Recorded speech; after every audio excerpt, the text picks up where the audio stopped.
my channel. My name is Prachi Sharma, and in today's session we are working on the basic understanding of the periodic table. Okay, so ये particular topic आपके unit 1 का part नहीं है, but ये topic हम chemistry की starting में ही करते हैं. In this particular topic, I'll be discussing about how the periodic table is laid out. उसमें हम your block S and block P कहाँ located है. I mean we'll be talking about सब कुछ कहाँ located है, but block S and block P हम साथ में learn भी करेंगे. So without wasting any time, let's get started. So students, let's get started. सबसे पहले हम basic periodic table हमारा structure जो है उसका layout बनाते हैं. This is also known as skeleton of the periodic table. So let's quickly make that. So जब भी हम उसे बनाते हैं तो सबसे पहला कॉलम जो आप बनाएंगे वो कॉलम आपका बहुत ज़्यादा आपको ब्रॉड नहीं चाहिए. So that would be a bit narrow. Then in between, after at least leaving 3 sections for it, you have a portion in between, and then you have the final block right here. Then below this you have a section जहाँ पे ऐसे आपने देखा होगा एक छोटा सा box बना होता है which is lengthwise. Now let's talk about this. तो ये आपका basic periodic table है. अब इस basic periodic table में हमें समझना क्या क्या है. The first block, ये आप मैं ऊपर नहीं लिख रही हूँ क्योंकि आपको दिखाई नहीं देगा. So the first block that you can see, this first block is known as S block. ठीक है, ये बीच वाला ब्लॉक जो है इसे बोलते हैं हम D block. This part, this block is known as P block. And जो सबसे नीचे है this is F block.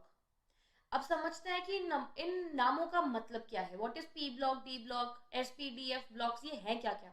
So S block is also known as sharp block. D block is also known as diffused block.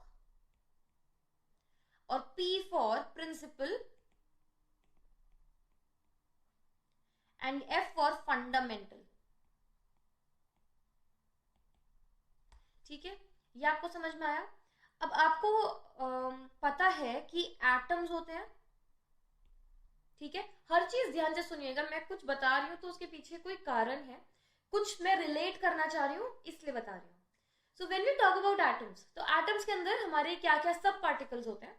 So we have neutrons, we have protons and we have electrons. अब अगर मैं आपसे पूछूं as per your previous knowledge जो अभी तक आपने 10th में पढ़ा है कि इलेक्ट्रॉन्स कहाँ सिचुएटेड होते हैं, एटम में इलेक्ट्रॉन्स कहाँ मिलते हैं, तो आप कहते हैं कि मैम ऑर्बिट्स पे मिलते हैं. वी हैव शेल्स, सेंटर में हमारा प्रोटॉन और न्यूट्रॉन होता है इन द न्यूक्लियस. उसके अराउंड वी हैव ऑर्बिट्स और शेल्स, उन शेल्स में हमारे इलेक्ट्रॉन्स होते हैं. So this was as per your previous knowledge. अब इसके आगे हमें क्या समझना है, इसके आगे हमें समझना है कि when we talk about shells, I think when we talk about shells, तो शेल्स के अंदर होते हैं सब शेल्स,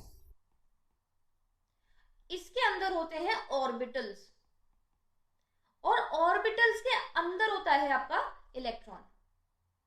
ठीक है, सो अभी तक प्रीवियस नॉलेज के हिसाब से ये है न्यूट्रॉन प्रोटॉन का न्यूक्लियस, ये हो गए आपके शेल्स, और शेल्स के ऊपर आपने कहा यहां हमारा इलेक्ट्रॉन है. So these are your orbits and this was your nucleus. So as per your previous knowledge आपको बस ब्रीफली पता था कि शेल्स के ऊपर इलेक्ट्रॉन्स होते हैं, but as you study further shells के अंदर होते हैं सब शेल्स, उसके अंदर होते हैं ऑर्बिटल्स, और ऑर्बिटल्स के अंदर होते हैं electrons. It is something similar to an address for somebody.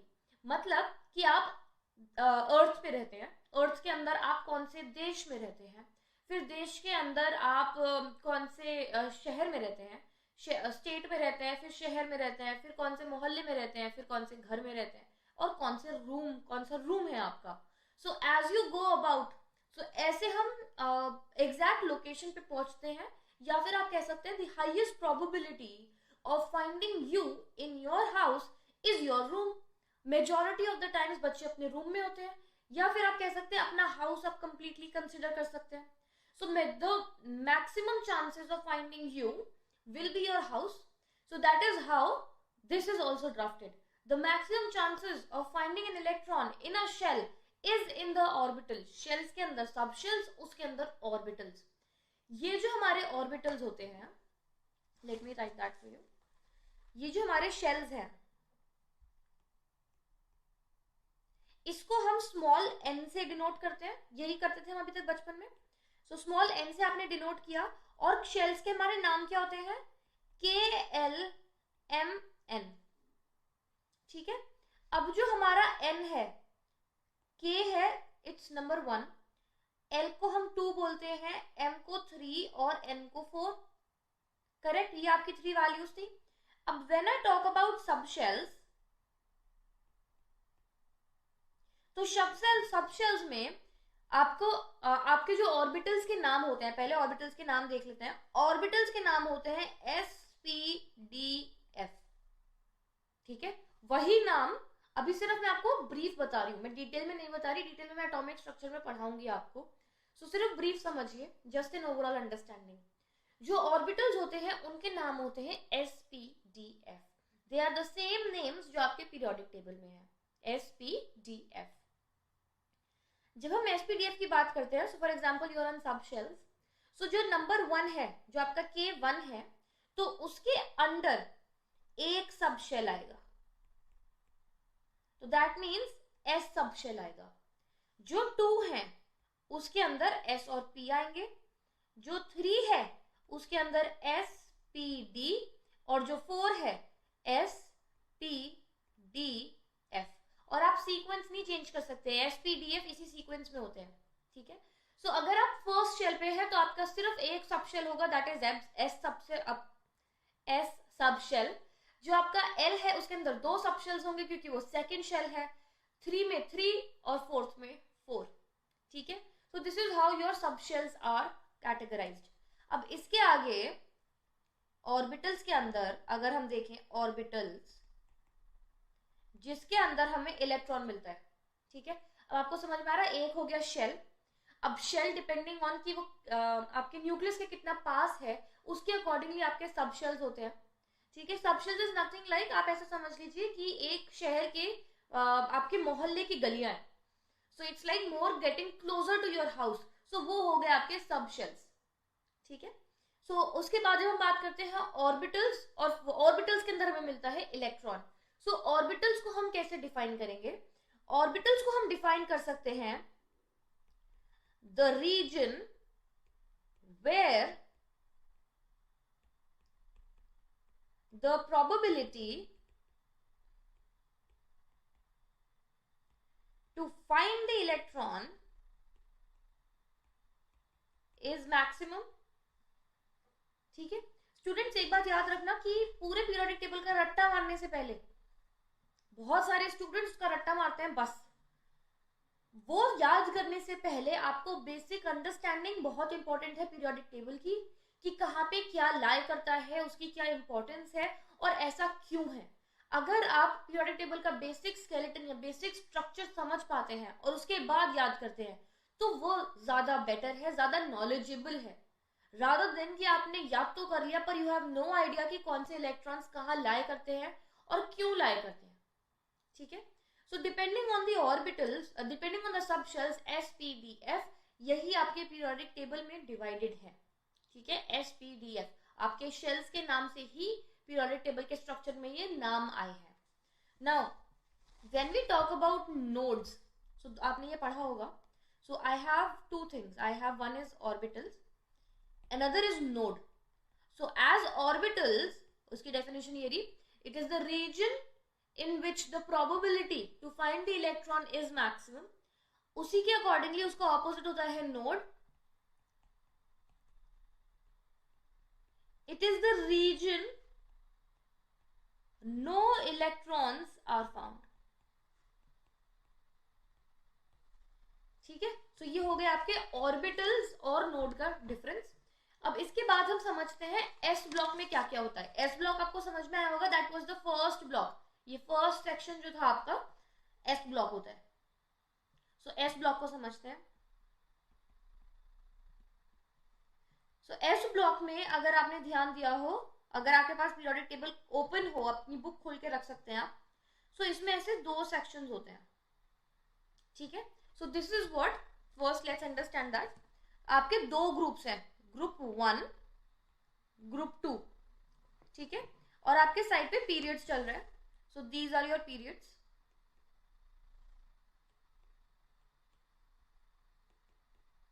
सो 1 2 3 4 ऐसे पीरियड्स चल रहे हैं, ठीक है। अब हमें इसे याद करने की जरूरत है। सबसे पहले हम ये समझते हैं इसमें होता क्या क्या है। सो इसमें जो हमारे एलिमेंट्स हैं दैट इज H, देन यहाँ पे है आपका सोडियम,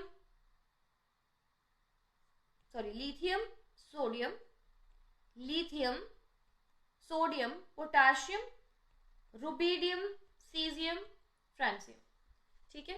ग्रुप 2 में है आपके बेरिलियम, जो कि आपके सेकेंड पीरियड से स्टार्ट होते हैं, beryllium, magnesium, calcium, strontium, barium and radium.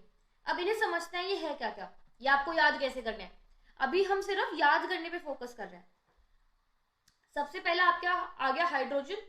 Hydrogen के बाद आप क्या करेंगे, दैट इज ली ना की रूबी से फ्रेंडशिप, ठीक है। ली ना की रूबी से फ्रेंडशिप। आई बात समझ। आप जिस तरीके से याद करना चाहें वैसे याद कर सकते हैं, मैं आपको अपना तरीका बता रही हूँ, एंड इट्स नॉट नेसेसरी कि आप यही फॉलो करें।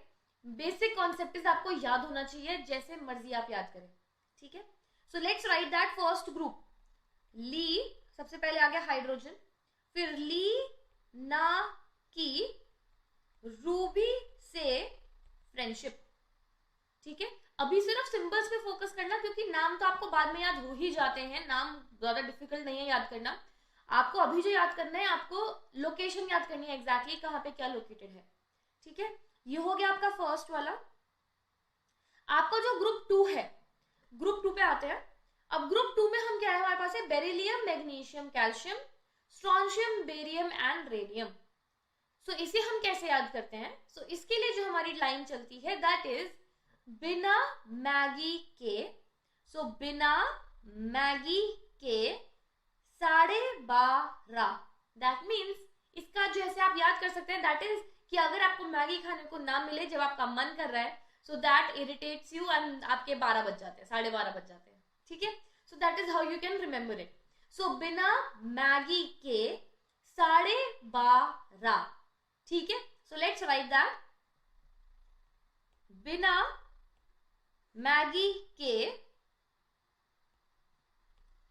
सॉरी इट्स कैल्शियम, बिना मैगी के 12:30। जो मैंने अभी गलती करी कैल्शियम की, ये बहुत लोग करते हैं, सो प्लीज मेक श्योर कि वो ध्यान से करें आप। So let's read it again. So hydrogen, Li ना की रूबी से फ्रेंडशिप, बिना मैगी के सीए 12:30, ठीक है स्टूडेंट्स। जब भी मैं ये पढ़ा रही हूं प्लीज आप इसे लिख लिख के देखें, तभी आपको ये समझ में आएगा, तभी आपको मेमोरी में फिट होगा। सो this is your S block. अब एस ब्लॉक को आगे समझते हैं। तो आपको लोकेशन समझ में आ गई एस ब्लॉक की, कि अगर ये मेरा पीरियोडिक टेबल स्टार्ट हो रहा है तो सबसे पहला जो ब्लॉक है that is my S block, फिर बीच में आता है डी ब्लॉक, सो एस, फिर पी यहाँ, डी और एफ नीचे, एफ यहाँ। सो ये आपको समझ में आ गई डिफरेंट ब्लॉक्स कहाँ कहाँ लाई करते हैं। अब अगर हम यहाँ देखें तो आपके 2 ग्रुप्स हैं, ग्रुप 1, ग्रुप 2। इसके अंदर सबसे पहले आता है हाइड्रोजन, इस लाइन को थोड़ा सा नीचे मूव करते हैं। उसके बाद आपका आता है हाइड्रोजन के बाद ली ना की रूबी से फ्रेंडशिप, ठीक है। उसके बाद आपका नेक्स्ट क्या आता है, बिना मैगी के 12:30, ठीक है। समझ में आया, ये आपके पीरियड्स चल रहे हैं, पीरियड 1, पीरियड 2, पीरियड 3, ये साइड में पीरियड चल रहा है। इतना समझ में आया। अब इस केस में आपको एक और चीज याद रखनी है कि जैसे हम ग्रुप्स की बात कर रहे हैं, ग्रुप 1, ग्रुप 2, उसके बाद यहां से आते हैं 13, 14, 15, 16, 17, 18। जो पी ब्लॉक है, let me right P block यहाँ पे, पी ब्लॉक में आपके 13 से 18 ग्रुप्स आते हैं। आ रही है बात समझ में। जो आपका डी ब्लॉक है इसके अंदर आपका ग्रुप 3 से स्टार्ट होता है। तो ग्रुप 3, 4, 5, 6, 7, 8, 9, 10, 11, 12 तक जो ग्रुप्स है वो आपके डी ब्लॉक में आते हैं। अब एफ ब्लॉक, ये क्वेश्चन एग्जाम में आता है कि एफ ब्लॉक किस ग्रुप का है, या फिर एफ ब्लॉक में कोई भी आपको एलिमेंट देके पूछेंगे कि इसका ग्रुप नंबर क्या है। सो स्टूडेंट्स, ग्रुप नंबर 3 ही है पूरे एफ ब्लॉक के लिए, क्योंकि यहाँ पे लाई करता है आपका एफ ब्लॉक, ठीक है, बिल्कुल एंड में ग्रुप 3 के। तो जो पूरा का पूरा ग्रुप एफ है, पूरे के पूरे सॉरी ब्लॉक एफ है, पूरे के पूरे ब्लॉक एफ का ग्रुप नंबर 3 है, ठीक है। So group 3 for entire F block, और इसके अंदर आपके पीरियड्स 2 आते हैं, क्योंकि ये 2 सेक्शंस में डिवाइडेड है, तो 2 पीरियड्स आते हैं जो कि एंड में है। और ग्रुप 3 है पूरे एफ ब्लॉक का, सारे एलिमेंट्स का ग्रुप 3 होता है, ठीक है। अब एक और चीज सीखते हैं। सो ग्रुप 1, थोड़ा जगह चाहिए होगी, सो यहां पे लिखते हैं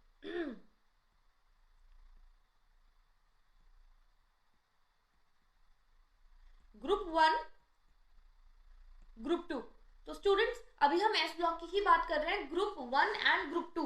अब आप सारे एलिमेंट्स अपने आप लिखिए, आप वीडियो को यहाँ पॉज करिए और सारे एलिमेंट्स जो हमने एस ब्लॉक के करे हैं अपने आप लिखिए। जिन स्टूडेंट्स को मेरे साथ करना है they can continue further. Now let's see, सबसे पहले आ गया हमारा हाइड्रोजन। हाइड्रोजन के बाद आएगा ली, ना, की, रूबी, रूबी से फ्रेंडशिप, ठीक है। ग्रुप 2 में क्या आएगा हमारा, ग्रुप 2 में पहला कोई एलिमेंट नहीं है, वहां डैश डाल दीजिए। नेक्स्ट आप डाल सकते हैं बिना, मैगी के, 12:30, ठीक है। ये आपका ग्रुप 2 हो गया। सो दैट मीन्स आपका एस ब्लॉक हो गया, यही है एस ब्लॉक, इतना ही याद करना है एस ब्लॉक को, ठीक है, और कुछ है नहीं एस ब्लॉक में। सो दिस इज एस ब्लॉक।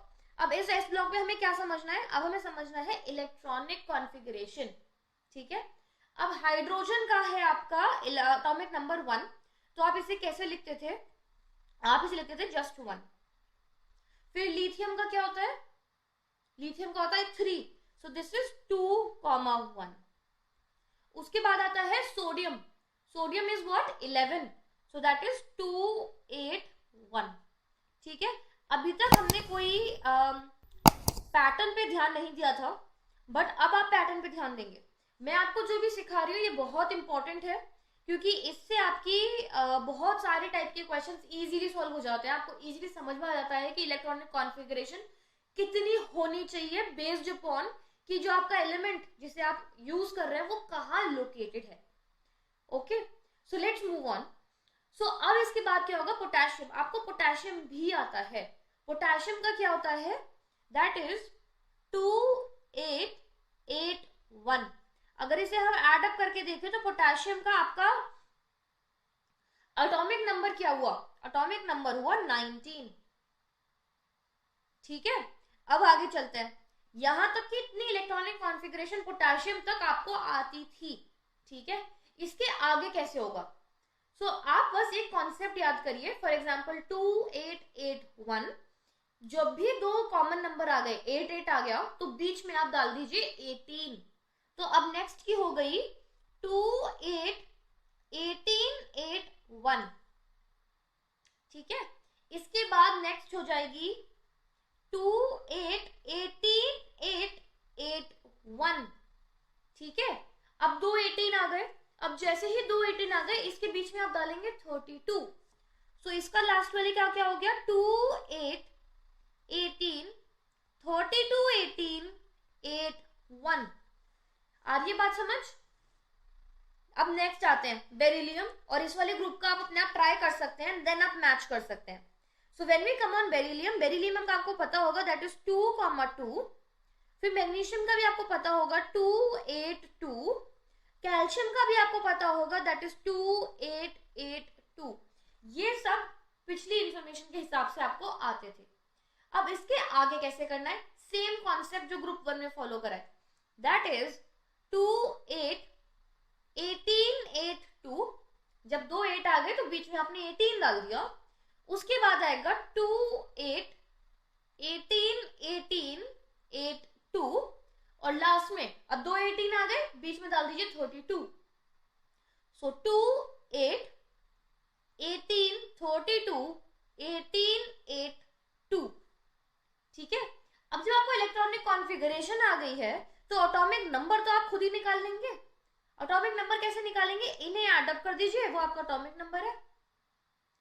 ठीक है, अब फॉर एग्जांपल अगर आप इसमें चेक करें, सो रुबीडियम का क्या होना चाहिए 37, सीजियम का क्या होना चाहिए 55 और फ्रांसियम का क्या होना चाहिए 87। ठीक है, आपको कुछ नहीं करना, ये एटॉमिक जो आपने इलेक्ट्रॉनिक कॉन्फ़िगरेशन करी है आपको यही ऐड अप करके एटॉमिक नंबर निकालना है। ठीक है, अब जल्दी से इसे रिवाइज करते हैं। सबसे पहले हमने क्या किया, लेट्स कम बैक। सबसे पहले हमने क्या किया, हमने समझा कि हमारे पीरियोडिक टेबल में क्या क्या पोर्शंस हैं। That means we have S P D F, ये 4 ब्लॉक्स में हमारा पीरियोडिक टेबल डिवाइडेड है।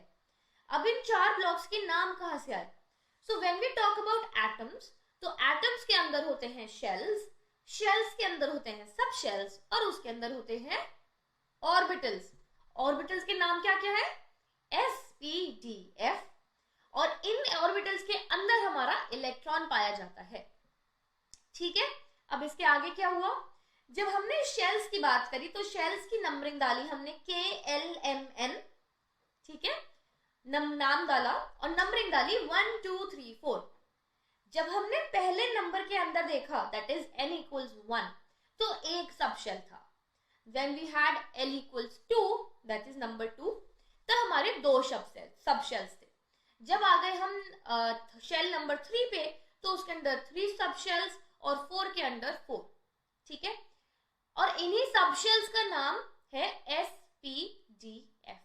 ठीक है, When we move ahead, इस सब शेल्स के अंदर होते हैं आपके ऑर्बिटल्स और ऑर्बिटल के अंदर होता है इलेक्ट्रॉन।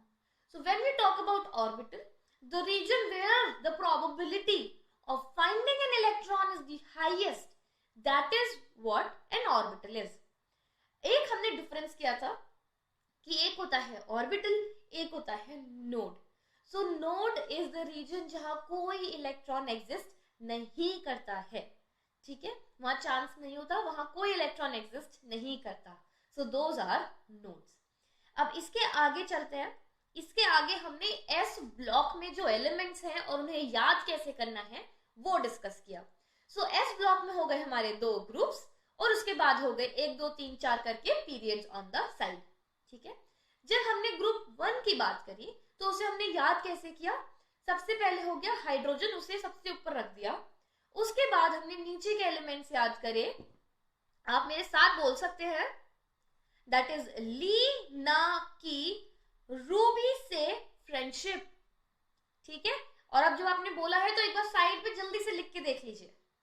ठीक है, now when we moved on to group 2, group 2 में क्या है, दैट इज बिना मैगी के 12:30। ठीक है, जिन्हें पूरी स्टेटमेंट लिखनी है साइड में आप स्टेटमेंट भी लिख सकते हैं ताकि बाद में रिवीजन आसान हो, अदरवाइज प्रैक्टिस तो आप मेरे साथ करते चलिए। ठीक है, ये हो गया हमारा ग्रुप 2। जब हमने इन्हें याद कर लिया, फिर हमने प्रैक्टिस करी, फिर हमने चार्ट में समझा कि एग्जैक्टली कहाँ पे लोकेटेड है, हमने ग्रुप नंबर समझे। दैट इज एस ब्लॉक में सिर्फ 2 ग्रुप नंबर्स हैं, तो 2 ग्रुप्स आते हैं। पी ब्लॉक में 13 से 18 आते हैं, डी ब्लॉक में 3 से 12 आते हैं, और जो एफ ब्लॉक होता है जिसका सबसे ज्यादा इंपॉर्टेंट है आपको याद रखना, उसका पूरा एफ ब्लॉक का ग्रुप नंबर 3 ही होता है। ठीक है, नोट डाल के लिख लीजिए। उसके बाद हमने इनका इलेक्ट्रॉनिक कॉन्फ़िगरेशन समझा। That is when we talk about group 1, so उसमें आता है आपका जस्ट 1, फिर आता है 2 1 2 8 1, फिर आप 8 को रिपीट करेंगे, दैट बिकम्स 2 8 8 1। जब 2 8 आ गए हैं तो उनके बीच में आप 18 डालेंगे, सो 2 8 18 8 1। उसके बाद आता है 2 8 18 18, दैट मीन्स जब एक बार 18 आ गया उसे रिपीट करेंगे 8 1, फिर 2 8, अब 2 18 आ गए, उसके बीच में हम 32 डालेंगे। सो 2 8 18, 32 18 8 1। ठीक है, सेम थिंग हमने ग्रुप 2 के लिए करी। अब बहुत ज्यादा स्टूडेंट्स मुझसे पूछते हैं कि मैम इसे क्यों समझा रहे हो ऐसे, इसका तो हम रूल सीखते हैं बाद में। सो स्टूडेंट्स, रूल आप सीखेंगे, बट जब आपके एग्जाम में क्वेश्चन आएगा, this will be the easiest way to directly write the answer, और आप रूल साइड पे लिख सकते हैं। अगर आप स्कूल एग्जाम्स की बात कर रहे हैं तो आप रूल लिख के डायरेक्ट इलेक्ट्रॉनिक कॉन्फ़िगरेशन लिख सकते हैं। फॉर एग्जाम्पल, अगर मैंने आपसे पूछा कि लेट्स से बेरियम की इलेक्ट्रॉनिक कॉन्फ़िगरेशन क्या होती है, अगर आपको मेंटली याद है कि बेरियम नीचे से सेकंड लास्ट एलिमेंट है, तो आपको डायरेक्टली पता होगा कि 2 18 आएंगे उसमें। सो 2 8 18 18 8 2, तो आप डायरेक्टली लिख पाएंगे और साथ में आप रूल लिख देंगे। और अगर किसी कॉम्पिटिटिव एग्जाम में आपसे पूछा जाए, पहली बात तो कॉम्पिटिटिव एग्जाम में वो इलेक्ट्रॉनिक कॉन्फ़िगरेशन पूछेंगे ही नहीं, बट वो ऐसी चीजें जरूर पूछेंगे जिसमें आपको इसकी जरूरत पड़ेगी। ठीक है, सो उस टाइम पे आप रूल लगा के इलेक्ट्रॉनिक कॉन्फ़िगरेशन निकाल के फिर क्वेश्चन सॉल्व करेंगे तो टाइम लगेगा। सो अगर आपको पीरियोडिक टेबल याद है, आपको रफली एक आइडिया है कि कहाँ पे कौन सा एलिमेंट लाई करता है, नंबर क्या है। फॉर एग्जाम्पल, बेरियम पे पहुंचना है, आपको आइडिया है कि वो कहीं से बॉटम से लाई करता है, सेकंड थर्ड एलिमेंट, मान लो आपको पूरा नहीं याद, पर आप ग्रुप 2 का आपको अल्फाबेटिकली लिखना कैसे वो तो याद है। बिना मैगी के 12.5 जो साइड पे उतना लिखिए। आपने देखा बेरियम सेकंड लास्ट एलिमेंट है, तो मतलब 2 18 आ जाएंगे बीच में, and you know the electronic configuration. ठीक है, जैसे ही आप इलेक्ट्रॉनिक कॉन्फ़िगरेशन लिख लेंगे तो क्वेश्चन आगे बढ़ जाएगा आपका। आपने रूल लगा के तो पहले कैलकुलेट नहीं किया। ठीक है, so this is how you make your calculations faster for competitive exam, उसके लिए ज्यादा जरूरी है ये। और स्कूल एग्जाम्स के लिए आपका एक डबल चेकिंग जरूरी है कि आपने रूल लगा के सॉल्व भी कर लिया, बट क्योंकि आपको ये पता है तो आप ये चेक कर सकते हैं कि आपका आंसर ठीक है या नहीं। ठीक है students, so this is next part. Okay, so next part में हम एक और पार्ट लास्ट में कर लेते हैं, बिकॉज नेक्स्ट सेशन में आपको पी ब्लॉक कराना चाहती हूँ।